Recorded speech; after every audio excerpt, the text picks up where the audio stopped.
Kaixo, eta ongitorri guztioi Martinu Ugalde beka emateko ekitaldi honetara. Esan behar dugu beka hau elkarlanaren emaitza dela. Beka honen sustatzaileak dira, Berria Fundazioa, Jakin Fundazioa, Elkar Fundazioa eta Martinu Ugalde Kultur Parkea, eta laguntzailea berriz Andoaingo Udala. Bekak bi gairen inguruko ikerketa egiteko aukera ematen du, 2 urtetik behin.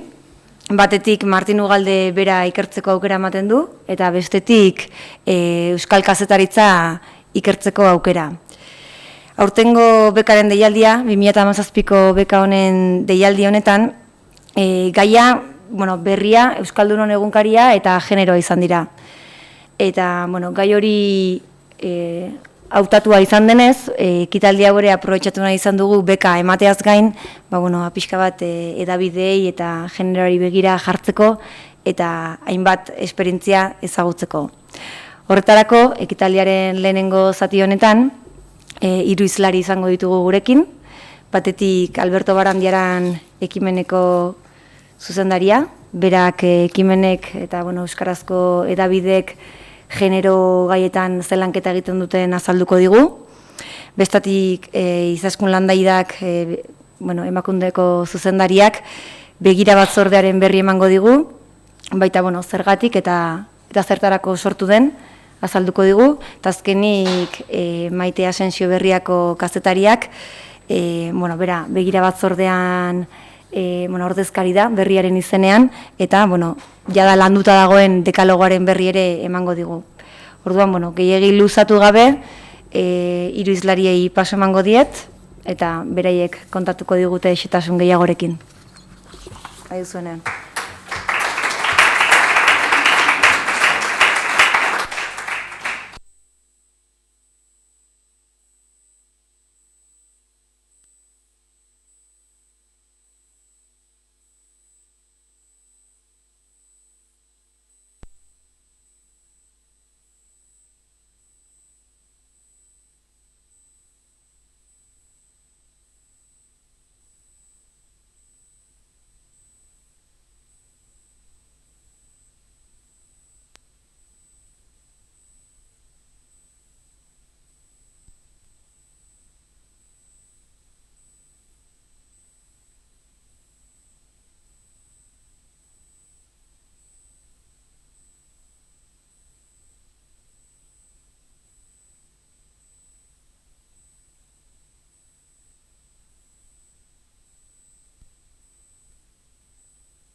Bai, ez? Bai. Eskerrik asko tortzeagatik, holako eguraldi petrolakin da, baina, nik uste merezi dula eta interesantea da, eta bosgarria da inbeste jende egotea gaur arratsaldeko 7:00. Uste dut ez dela kasualitatea, ez dela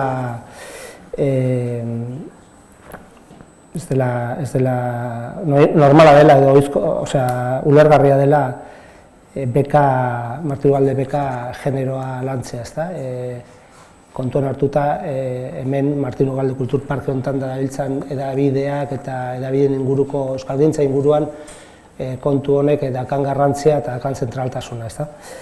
Edabidei dagokionez, ez dut ezer asmatzen esaten baldin badut, hasieratik bere historian zehar eta lanketa berezia izan dula gaiak eta bi hitz nik uste dut izan direla nahiko garrantzitsuak, ardura eta kontzientzia. Ardura alde batetik edabideok daukaten paper sozial horri buruz, munduak zabaltzen eta leihoak irekitzen, eta hor berdintasuna nik uste dut izan dela hasieratik lanketa berezia eskatu duen gai bat, eta nik uste dut arduraz jokatu dela eta kontzientzia handiarekin iritzi sortzailea garelako azkenean, eta mundu bat marrazten dugulako, ezta. Ez naiz luzatuko hortan, ez dut Maitek eta Izaskunek askoz gehiago dakitela gai honi buruz, baina ni bai azaldu nahiko nuke ekimenek zer egin duen kontu honen inguruan, berdintasun lanketari dagokionez. Hasieratik sortu zenetik hainbat lantalde osatu ziren ekimenen, baina ere ekimeneko lanetako bat zelako Euskal Hedabideen arteko sinergiak landu, elkarrekin egin zitezken proiektuak pixkate pentsatu eta internetei buruzko edo teknologia batzordea egin batera eta sinergia batzordea egin batera eta publizitate batzordea egin batera berdintasun batzordea ere osatu genuen 2015an. Gure helburua zen jakitea beste edabideok elkarrekin egiten ziren gauzak elkarren berri ematea. Eta horretarako jardunaldi bat osatu genuen, Izaskunen Handaida ere egon zen hemen, parte hartzea handiarekin, da oso interesgarri izan zen. Eta hor balio izan ziren, gutxora jaiteko bakoitza zer egiten ari zen eta bakoitza zer egiten zuen elkarri erakusteko, ezta? Eta horrei ez, berria taldeak aurkeztu zuen bere berdintasun plana, nahiko hedabideen munduan aitzindari samarra izan dena alde hortatik ere bai.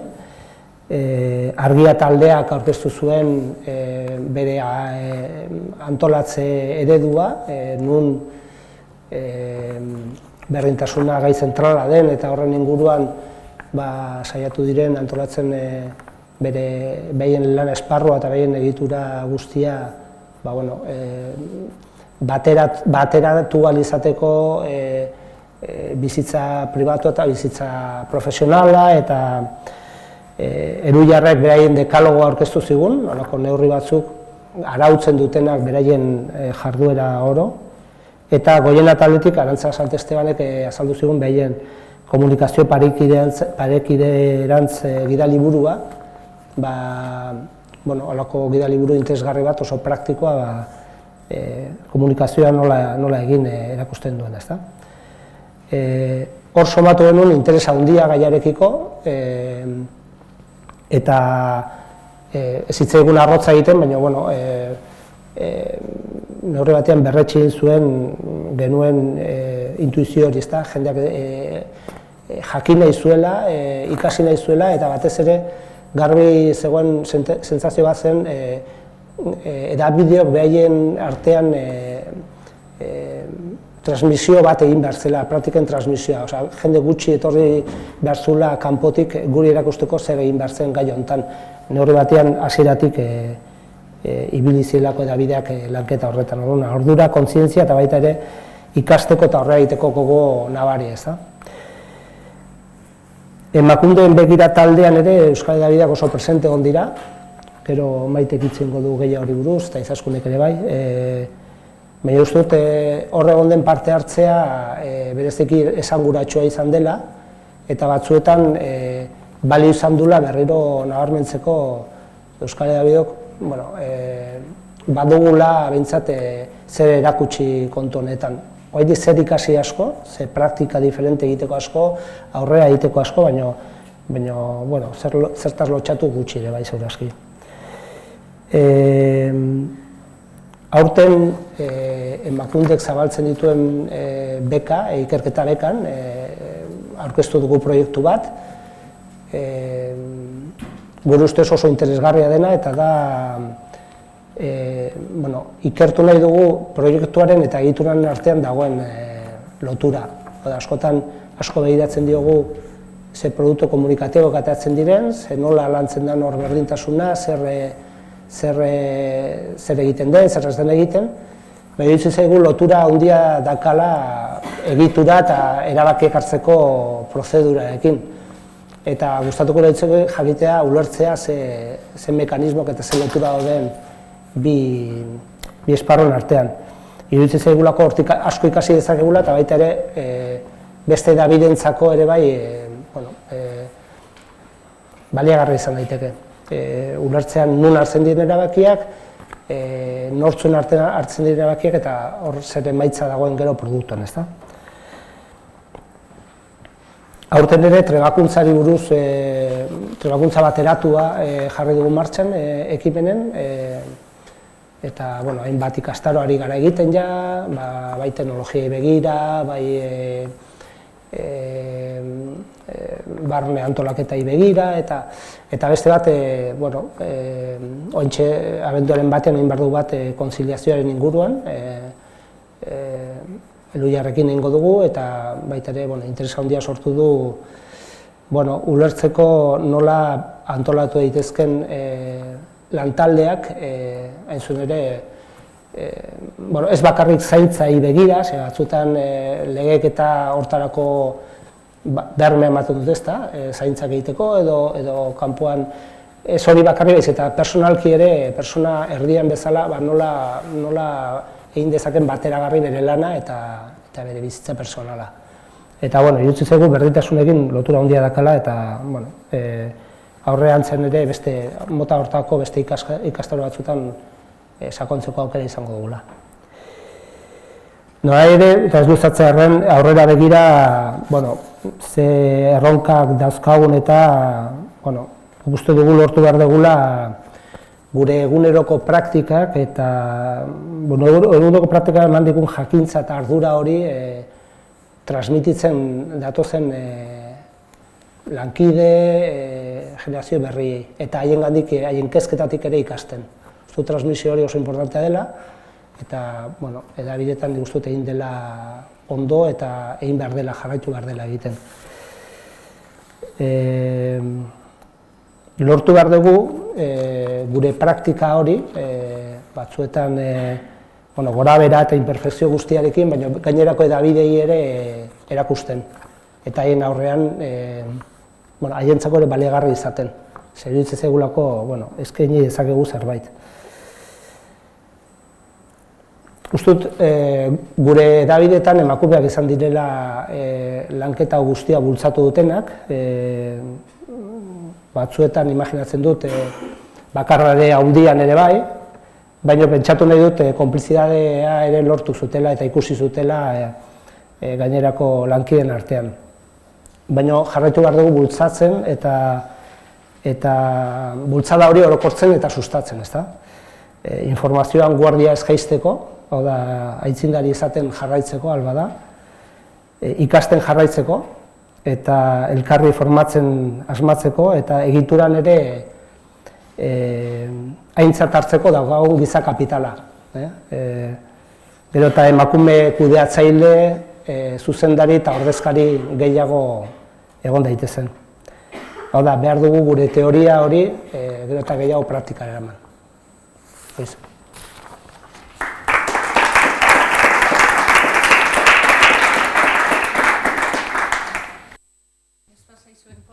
Goitik hitz egingo dut, espa bere papelak jusiko jataz. Arratsaldeon, lehenik eta behin, esan gure dut asko posten nahuela hemen egoteak, Martin Ugalde beka emateko ekitaldi honetan. Eta pozgarria da niretzat, baita ere, Alberto Barandiaran eta Maite Asensiorekin batera agertzea edabideak eta generoari buruz berba egiten.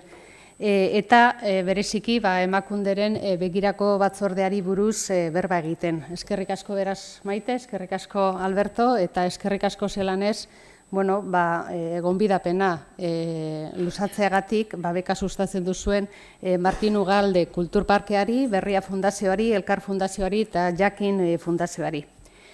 Ekimen eta berriako ordezkariekin batera agertzea uste dut badela begiratik eta emakundetik aukeratu dugun lan egiteko moduaren isla. Izan ere, begirak 2013 urtean hartu zuen komunikabideen arloa lantzeko arlo modun, aurretik bakarrik publizitatea zen gure edo jorratzen gehindun arloa. Argi eduki genuen komunikabidekin eta agentziekin genero gaietan aurrera egiteko, elkarlana izan behar zala giltza edo tresna. Komunikabideak beraiek izan behar zirela prozesu honetako protagonistak. Bestela lanak ez zuelako inolako eraginik izango edo behintzat guk nahi genuen eragina. hasieratik genekien baita ere, eta zurok ere badakizue, komunikabideetan genero ikuspegia txertatzea ez dela gaubetik egunera lortzen den zerbait. Hemen ez daukagu, inork ez dauka makila magikorik, gauzak egun batetik bestera aldatzeko, urteekin ikasi dugu prozesuak behar direla ia denetarako, eta benetako eraldaketak lortu gure badugu zen gehiago, eta elkarlanean oinarritutako eta denboran iraungo duten prozesuak behar direla. Eta bidean, argi izan dugun beste gauza bat ere izan da, egin beharreko ekintza guztiekin pedagogia egin behar genuela. Hau da, pedagogia egiteko erabili behar genituela egindako ikerketak, baina baita ere begiraren barruan egindako ekintza guztiak. Eta hauen bitartez, erakutsi beharrezkoa dela, berdintasuna lantzea komunikabideetan, beharrezkoa dela genero ikuspegia txertatzea komunikabideen lanean, eta baita azaltzea segatik. Pedagogia, edabide eta publizitate agentzietako profesionalei zuzenduta, alde batetik, baina bestetik ere pedagogia, komunikazio eta publizitate hori jasotzen dutenekin. Uste dut, gizarte hau gero eta sensibilizatuago dagoela berdintasunean oinarritutako gaietan, gero eta exigentzia maila handiagoa dagoela, eta hori kontuan izan behar dela. Beraz, begiraren lanarekin eta bertan lantzen diren tresna guztiekin nahi genuen baita ere audientzia kritiko horiek sortzen laguntzera. Komunikabidek eta publizitate agentziek gure gizartean duten eragina zein den ondo dakizuen, ni baino askoz ere hobeto, komunikabidek eta agentziek ardura sozial handia duzue gizarte honen balioen eraikuntzan, Albertok aipatu den moduen, esan behar dut baita ere ez direla ardura duten bakarrak, ez egia da, baina bai ardura oso garrantzitsua dute bizitza eredu, gorputza eredu eta portaera ezberdinen ereduak finkatzeko orduan, ezta? Eta horregatik, berdintasunaren aldeko lan honetan, komunikabideak aliatuak bezala behar ditugula argi daukagu. Informazioa, entretenimendua eta produktuek eta zerbitzuen salmenta eskaintzen dizkigute, baina horrez gain, mezuak eta balioak ere helarazten dizkigute. Askotan guk eskatu ere egin gabe eta konturatu gabe barneratzen ditugunak. Beraz, berdintasunak komunikabideak behar ditu, edabidek izugarrizko potentzialtasuna duzuelako berdintasunan oinarritutako gizarte bat eraikitzeko. Berdintasunak komunikabideak behar ditu, emakumeak estereotipoen morroi izateari usteko, emakumeak ikusgai egiteko, emakumeen dibertsitatea erakusteko, errealitatearen ikuspegi androzentrikotik ihes egiteko, emakumeen kontrako indarkeria nondik datorren azaltzeko. Errealitateak adierazten du, egoera ez dela nahiko genuen modukoa. Komunikabideetan oraindik neurri handi batean ikustezinak direla emakumeak, eta agertzen direnean, askotan agertzen dira biktima modun, edo agentzia barik, edo rol sexista agindupean. Eta komunikabideen bitartez, ikusten, entzuten, irakurtzen dugunarekin, azkenean ereduak barneratzen ari gara etengabe. Komunikabideek munduaren errepresentazio bat eskaintzen digute, eta haiengandik ikusten dugu hein handi batean zelakoa den mundua. Komunikabideek genero estereotipoak aldatzeko edo hauek betikotzeko duten ahalmena maiganean izan da duela urte asko, berdintasun politiken alorrean, orain dela 25 urte Beijingo emakumearen inguruko munduko konferentzian, orduan ere azpimarratu zen komunikabideen garrantzia berdintasuna lortzeko bidean, eta eskari bat egin zitzaien momentu hartan mundu mailako komunikabidei, emakumeen promozioa bultzatzeko. Ordutik eman dira aurrera pausoak, baina nahikoa da ikustea ze presentzia eta zer nolako pisua duten emakumeek gaur egun komunikabideetan egiaztatzeko oraindik asko dagoela egiteko. Euskadiko Berdintasunerako legeak ere azpimarratzen du komunikabideen garrantzi hori bere 26 artikuluan. Bueno, eta testuinguru honetan, begira aholku batzordeak duen helburua da errealitate mediatiko sexistei aurre egin eta eredu eta begirada berriak eraikitzen laguntzea. Gogoratu behar dut, begira batzordea, 1998an sortu zala, baina orduan, aurrean esan dudan bezala, publizitatearen arloan bakarrik zuela eragina. Eta 2013 urtean, bilbide berri bat hasi genuela, eta batzordeak komunikabideen esparruan ere lan egiten du. Ordutik, batzordearen zeregin artean honakoak daude, aholkularitza eskaintzea eta azterketak egitea, publizitatea edo komunikazioaren eremuan, komunikabide publikoek zabaldutako edukiek kode etikoak izan eta aplikalitzaten sustatzeko, publizitate eta komunikazio sexistaren alorrean sensibilizatzea eta prestakuntza eta aholkua ematea, herritarrek eta erakundek jarritako kexak jasotzea eta aztertzea. Eta nork osatzen du begira batzordea? Emakundeko idazkari nagusia da batzordeko lehendakaria eta berarekin batera erakunde desberdinetako ordezkariak daude, ez? Eusko Jaurlaritzako lehendakaritza, hezkuntza, hizkuntza, politika eta kultura, eta ekonomiaren garapena eta lehiakortasun sailak, EITB, Euskal Herriko Unibertsitatea, Emakundeko aholku batzordea eta EKA, kontsumitzaileen elkartea, hauekin batera publizitate eta komunikazioan adituak diren bi pertsonek osatzen dute batzordea. Begiraren ibilbide honetan, lehen esan dudan bezala, elkarlanean aritu gara, azken urteetan bai komunikabide zein publizitate agentziekin, eta emaitza batzuk lortu ditugu. Agian, ikusgarriena izan da iaz Euskadiko hainbat edabidek eta publizitate agentziek sinatu zuten publizitate eta komunikazioez sexista izateko autorregulaziorako kode deontologikoa.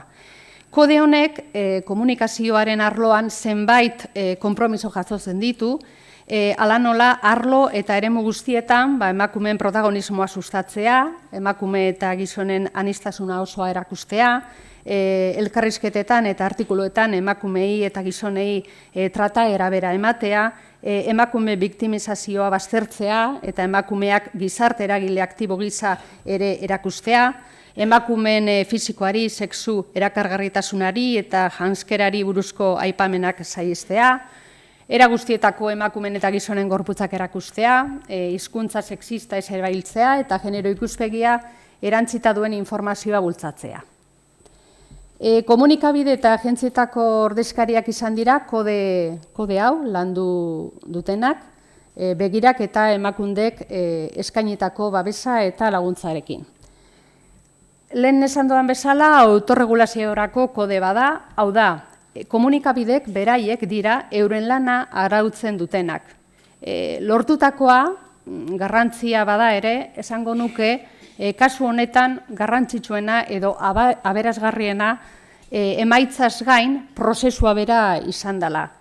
Komunikabideak elkarrekin eseri eta berdintasuna hausnartzeko izan dute aukera hori, gure aldetik ere entzuteko aukera izan dugu, eta sortu dira sinergia batzuk. Komunikabideen arteko sarea sendotzea oso garrantzitsua ikusten dugu eta zentzu honetan begiraren hurrengo erronka komunikabideen sare bat sortzea da. Honekin batera prestakuntza ere bultzatu nahi da, prestakuntza aipatu da oso garrantzitsua da, funtsezkoa gure ustez, beste gauza batzuk ikasten ditugun bezala hau ere, berdintasuna ere ikasten den zerbait da, eta horregatik hasi gara komunikazio eta publizitate ez sexistari buruzko prestakuntza eskaintzen bai komunikabide zein agentziei. 2016 urtearen bukaeran hasi eta 2017 urte honetan zehar kodea sinatu zuten agentzia eta komunikabidei eskaini zaie aurrez aurreko edo zuzeneko prestakuntza, Prestakuntza honekin komunikabideak sensibilizatu nahi ditugu, berdintasun ezaren inguruan, emakumeen aurkako indarkeriaren inguruan, eta hedabidek genero estereotipo eta rol tradizionalak desaktibatzeko duten gaitasunaren inguruan. Euren lana, genero berdintasunaren ikuspegitik egin ahal izateko gaitzea du helburu nagusia. Esan behar da, baita ere, komunikabide guztiek ez direla maila beretik hasten. Aipatu da hemen ere, euskal komunikabideen maila, ez da? Hau da, badaudela genero ikuspegiarekin eta berdintasunaren gaiarekin urteetako lana egin dutenak, konpromiso sendoa hartu dutenak eta ondorioz ohituagoak daudenak gaia landuagoa dutelako.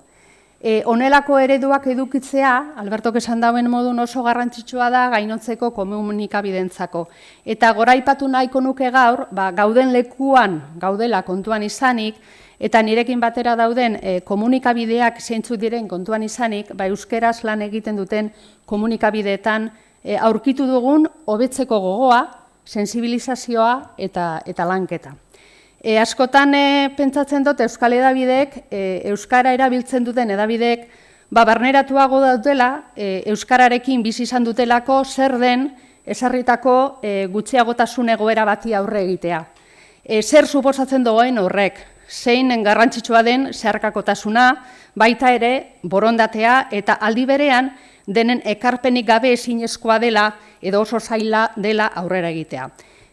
Euskara normaltzeak, euskara zabaltzeak, denon konpromisoa behar duen bezala, hala gertatzen da ere berdintasunarekin. Eta euskararekin bezala, bizitzako arlo guztiak daude hemen inplikaturik.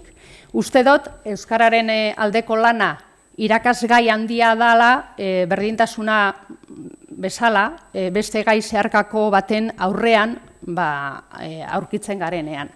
Justizia sozialaz ari gara bi kasuetan, baina hau beste hitzaldi bateko gaia dela uste dut, eta gainera badaude gai honen inguruan, azkenengo denporaldian asko hausnartu dutenak, beraz, enaz horretan sartuko.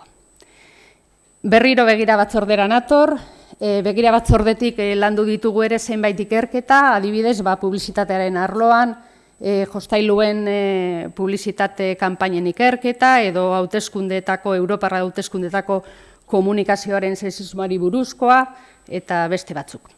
Begiraren zeregina nagusiki prestakuntza eta aholkularitza ematea eta sensibilizazioa eta ikertzea da, baina horretaz gainera herritarrek publizitatearen eta komunikazioaren eremuetan antzeman dituzten eduki eta mezu sexisten inguruko kexak jasotzeko eta tramitatzeko bidea ere izan da.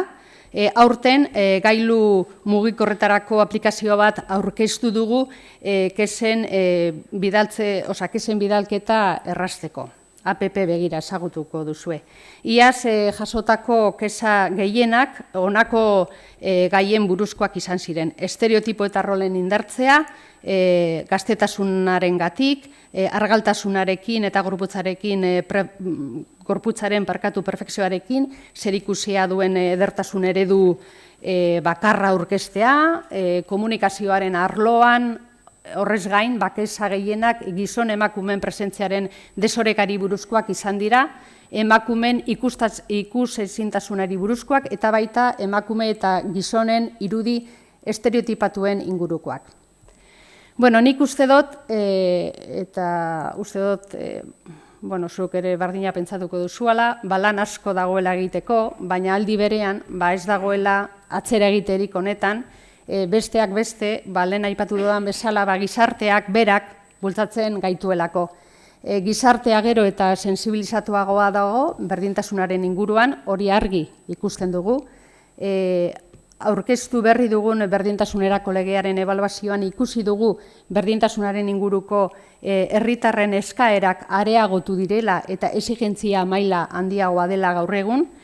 Inoiz baino gehiago eskatzen digute herritarrek lan egiteko alor honetan eta eskaera honi erantzuna eman behar zaio. Eta hor dago gure erronka nagusia, baina baita aurrera jarraitzeko dugun indar handiena ere.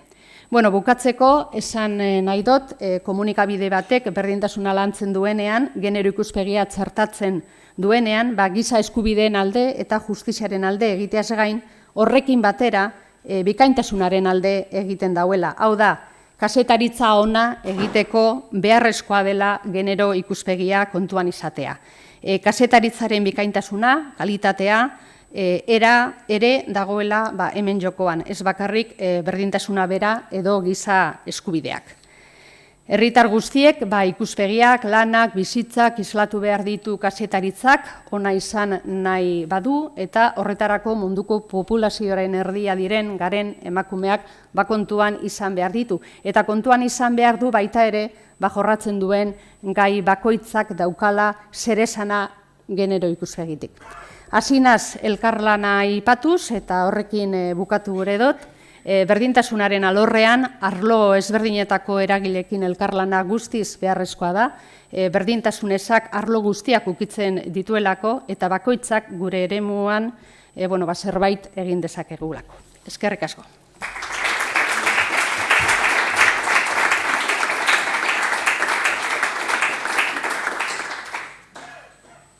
Bueno, orain nik zer esaten dudan. Nik batez ere esplikatu nahi nun, ezakit ondo entzuten den, bai. Esplikatu nahi nun, Izaskunek aipatu duena ere bai, liburuxka hau nondikan datorren. Hau da, publizitate eta komunikazio ez sexistarako kode deontologikoa eta autorregulaziokoa. Hau da, azken zenbat denbora gongea 2 urte edo lantzen ibili ginen eta iaz aurkeztu zena, eta nire ustez begira batzordeak azken urteetan egin duen lan esanguratsuena dena. Eta lan oso importantea da nire ustez, batetikan edadura, tamaina eta hildo editorial desberdinetako edabideak jarri gintuelako berdintasunaren inguruan eztabaidan, gainera oso debate interesgarriak atera ziren, eta antzeman genuen ere bai behar genuela espazio bat eztabaidatzeko, zalantzak etengabeak zirelako, zalantza berriak eta debate berriak agertzen direlako etengabe, eta gutxienez lortu genuelako paper gainean gauza batzuk adostea. Paraleloki ere bai, publizitate agentziek egin zuten beren prozesua, publizitate sexistaren inguruan, eta uste dut lan hori ere nahiko aitzindaria dela azken urteetan Euskal Herrian horrelako hausnarketa bat egitea berdintasunaren inguruan, publizitatearen esparruan, badakigulako ere publizitatean ze zailtasun dagoen horrelako perspektiba bat txertatzeko.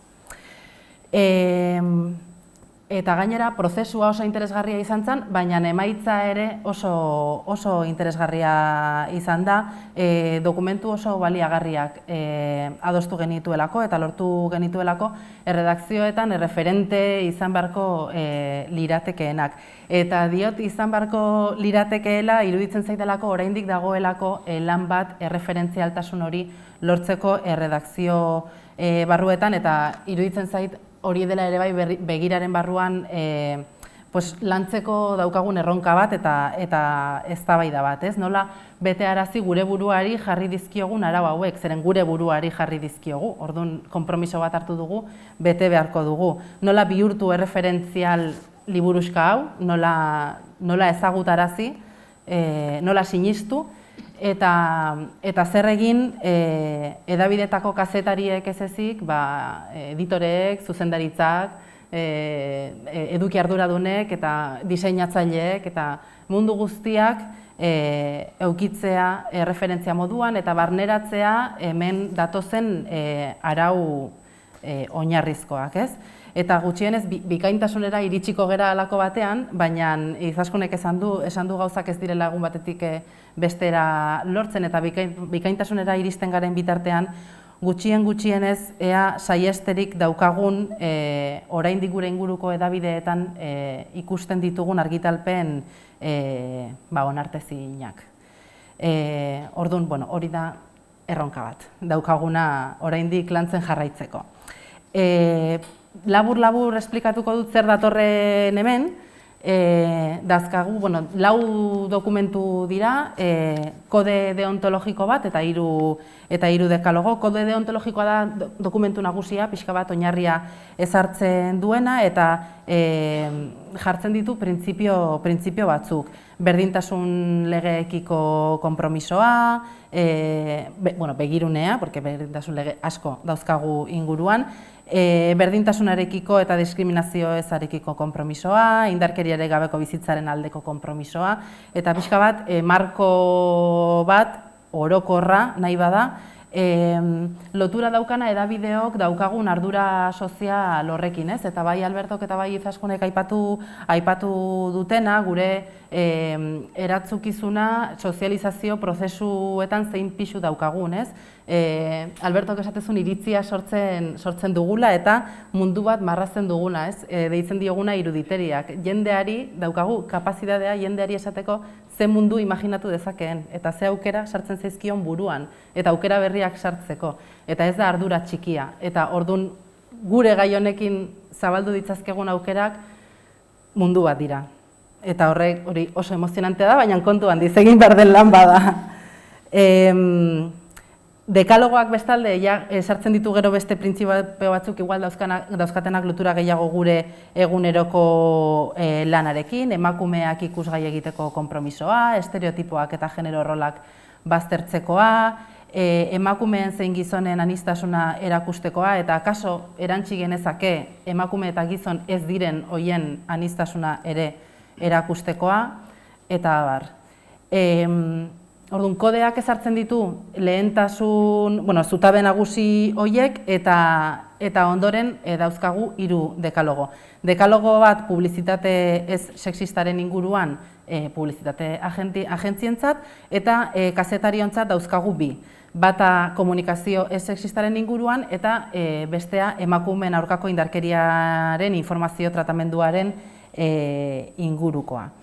Lehen dekalogoa, komunikazio sexistari buruzkoak, ematen ditu giltzarri batzuk emakumeen eta gizonen presentzia eta tratua parekatzeko.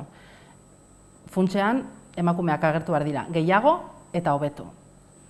Orain gaude infrarrepresentatuta eta gainera dauden representazio horiek ez dira zuzenak, askotan dira estereotipoen arabera, rolei atxikiak, orduan horri buelta emateko ematen ditu gomendio batzuk dekalogoak.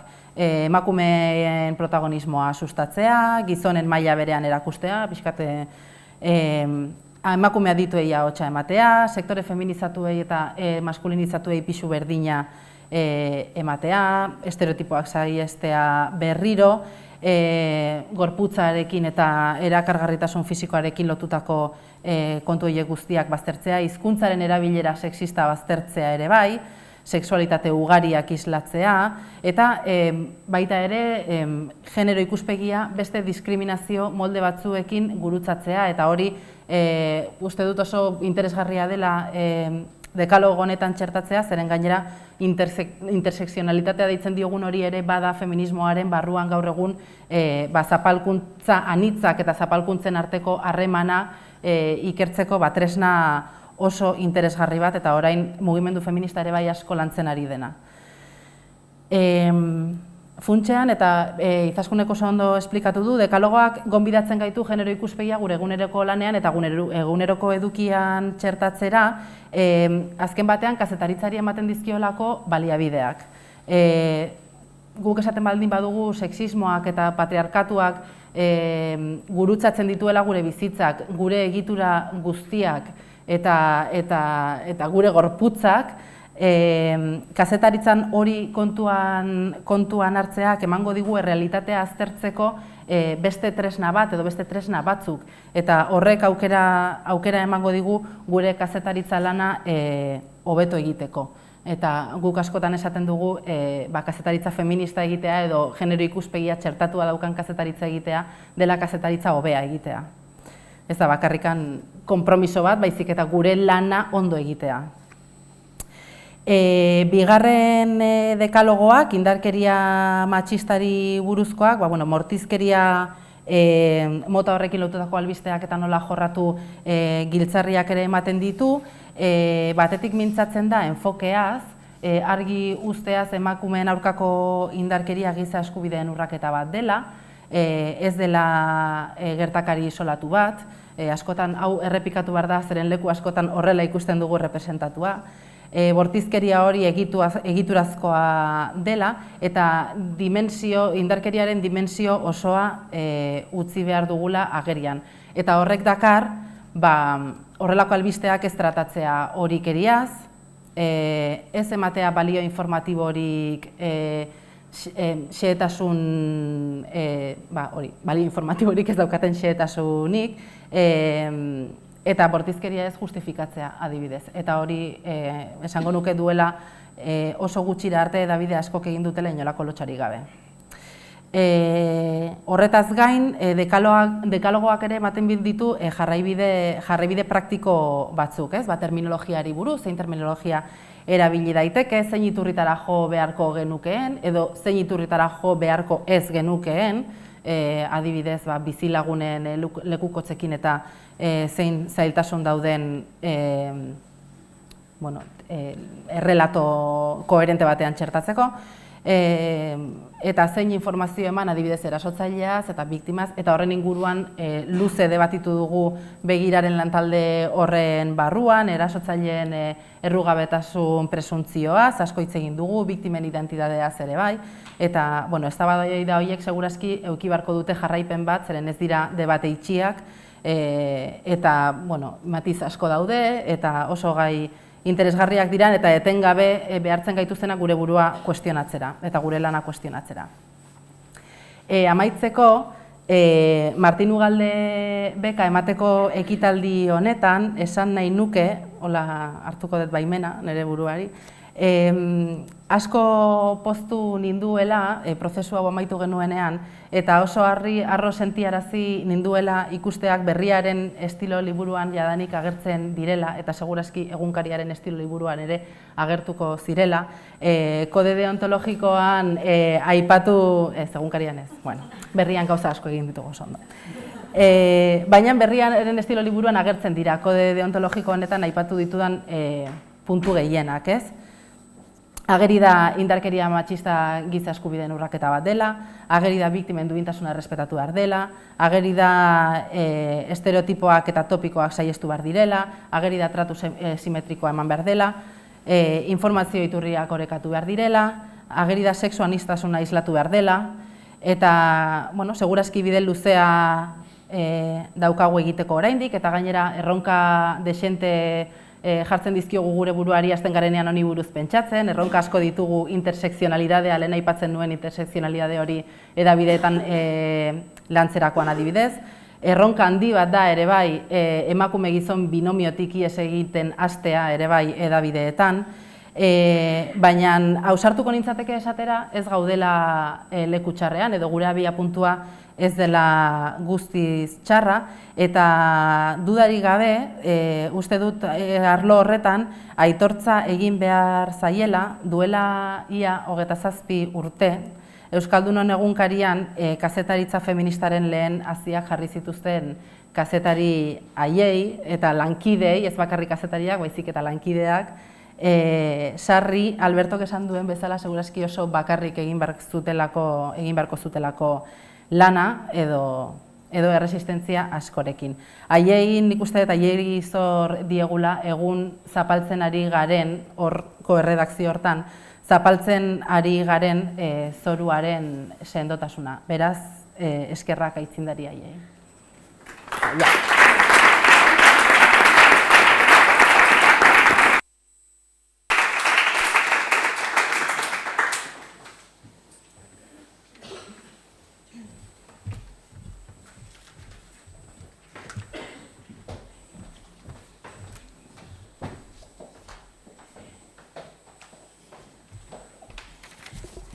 Osondo, mila esker, bai Maita Sensori, Alberto Barandiarani eta Izaskun Landaidari, zuen hitzartzengatik. Eta, besterik gabe, bigarren zatiari ekingo diogu, bekarin sari emateari, hain zuzen. Eta, lehen aurreratu dizudan bezala, aurtengo bekaren gaia gogoraraziko dizuet, egunkaria berria eta generoa, euskarazko egunkariak izan duen eragina genero gaietan. Hizkuntza mailako ekarpena, gaien aukeraketa eta trataera, eta bar. Eta, esan behar dugu, aurten berrikuntza moduan, bekaren emaitza, ikusentzunezko edo idatzizkoan emateko aukera eman dugula lehen aldiz. Eta orotara 5 lan jaso ditugu, eta 5 izan dira ere bai, beka honen gaineko erabakia hartzeko ardura izan duten 5 epaimaikideak ere bai. Hauek izan dira epaimaikide horiek, Lorea Agirre Dorronsoro, kazetaria eta Iakineko zuzendaria, Larraitz Ariz Navarreta Garabieta, irakaslea Mondragon Unibertsitatean, Irene Arraraz Lizeaga, itzultzailea eta zuzentzailea, eta Berriako euskera taldeko arduraduna, Martin Anso Blanco, kazetaria eta editorea Txertoa argitaletxean, eta Beatriz Zabalondo Loidi, irakaslea Euskal Herriko Unibertsitatean, eta Berria taldeko administrazio kontseiluko lehendakaria. Aurkeztu diren 5 lan horiek aztertu ondoren, epaimaiak hartu du bere erabakia. Beraz, jakin dezagun nor den proiektu sariduna, zein den proiektu sariduna, eta Beatriz Zabalondok hitz egingo du epaimaiaren izenean, eta berak irakurriko du akta.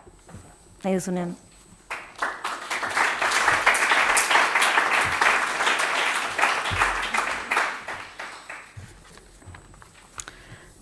Arratsaldeon, eskerrik asko etorri zareten guztioi.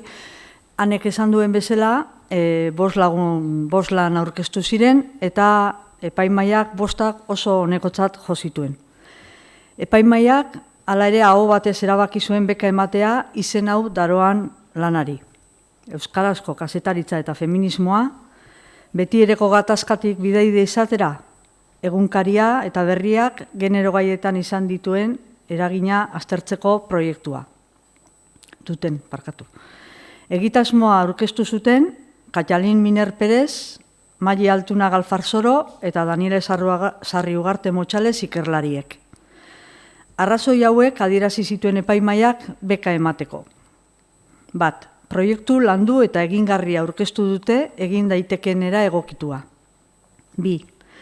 Proiektuak erakusten du egileek gaiaren ezagutza sakona dutela eta generoaren aldetik, bai kazetaritzaren. 3.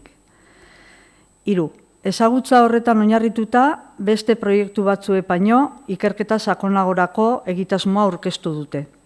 Ez da deskripzio soilera mugatzen den egitasmoa, baizik eta deskripzio horretatik abiatuta lanketa egiten du, duen eragina aztertzen saiatzeko helburuarekin. Egileen aldetik lehen kokapen bat ikusten da. Jada ezaguna duten errealitate bat lantzera doan proiektua aurkeztu dute, urrats bat aurrera egin eta aztertzeaz gain eragitea ere asmo duena. 4. puntua, ikerketa egiteko beharrezkoa den dokumentazioa oso ondo landua dago, ugaria da eta askotarikoa. Eta azkenik, ikerketak izan beharreko egitura ere ondo planteatuta dago. Beraz, arrazoi horiekin erabaki zen Miner, Altuna eta Sarriugartek proposatutako lanari ematea 2017ko Martin Ugalde beka. Zorionak hiruroi.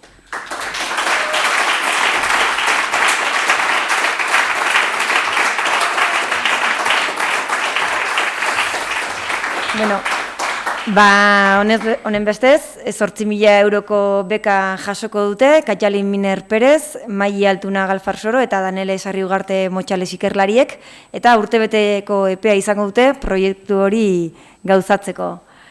Oraingoan, entrega simboliko bat egingo dugu, etor zaitezte holtzara eta ura jasotzera, eta laber etor dadila baita ere, Ainara Ugalde, Martin Ugalde familiaren izenean beka ematera.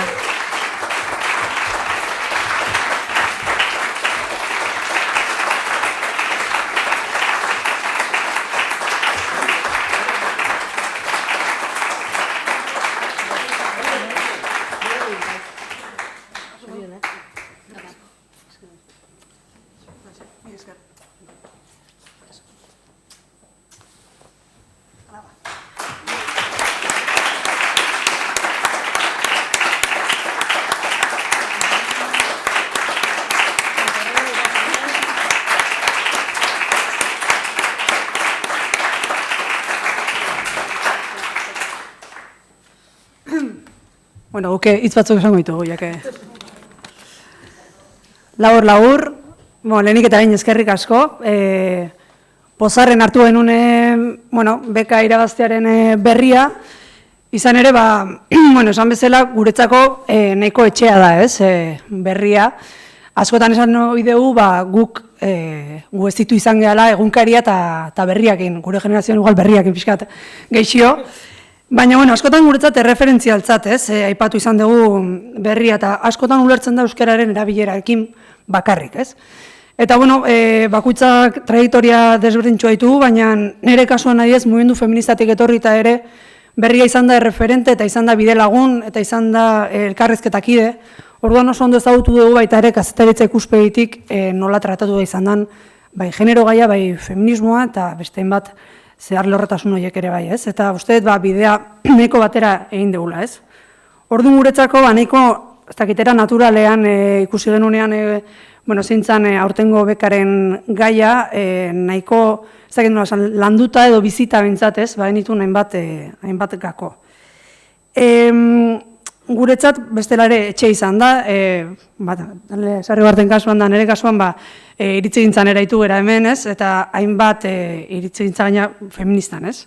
Askotan.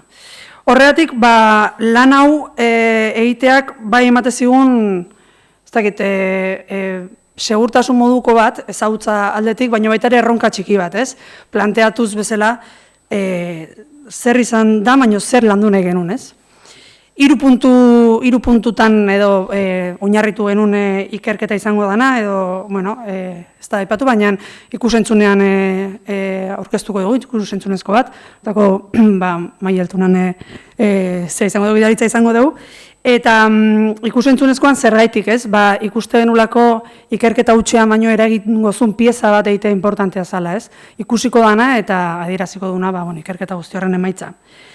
Esan bezala, 3 puntu edo 3 oinarri genituen ikerketarako, batetik kazetaritza ikuspegitik, trataera, eta bat dituzten kontu horiek ez, hizkuntzaren erabilera, sexista, genero gaiak nola tratatu diran, eta indarkeria matxista nola tratatu dan, ez, hori barrebilduko duen puntu bat. Bigarrena oso importantea deitza genuen, eta lehen ere aipatu dezute, iritzi publikoan eukidezaken eragina, ez? Gai horiek modu batean o bestean tratatzeak, ez? Hau da, irakurlegoan ere nola eragiten duen honek, ez? Eta ze apostu egiten dian irakurlegoari eragiteko, esan daiteke, iritzi zutabetan iritzi feminista jartzea, baina baita ere, ez dakit, ekonomian hitz egiten denean, emakume bat izatea aditua, ez? Eta horrek nola eragiten duen hartzailearengan ere bai, ez? Eta hori nahi dugu jaso. Eta azkenik, oso importantea iruditzen zitzaigun baita ere, interlokutoretza bat emateagatik edo, mugimendu feminista edo ikerketa feministan dabilen jendearen iritzia ere jasotzea, ez? Nola jaso duen harreman hori, kasu honetan egunkaria eta berriakin, eta historikoki ere nola jondan aldatzen, eta ze harreman eta ze bide lagun izan diran, edo ez horregatik, izenburuaren galdera ikur hori ere, ez? Igual, behin dokumentala inda, ikusiko da galdera ikurrak endu daiteken edo ez, ez? Baina, ez ginen atrebitzen, ikerketa horretik. Eta, guretzako, hori, besterik ez, ez?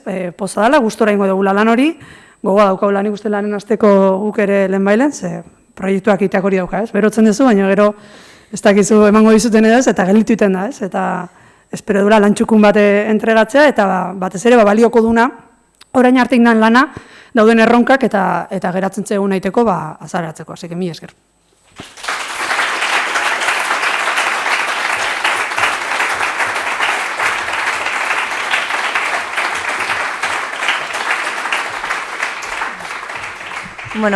Zorionak Danele, Katalin eta Maili, eta urte bete barru hemen espero zaituztegu ikerketa eta ikusentzunezko horren emaitza ezagutzeko. Zuei ere zoriona, eskerrik asko barkatuz. Eta zorionak ere gaur hona etortzeagatik eguraldi honekin hemen ez duen gehiago laguntzen, eta mila esker.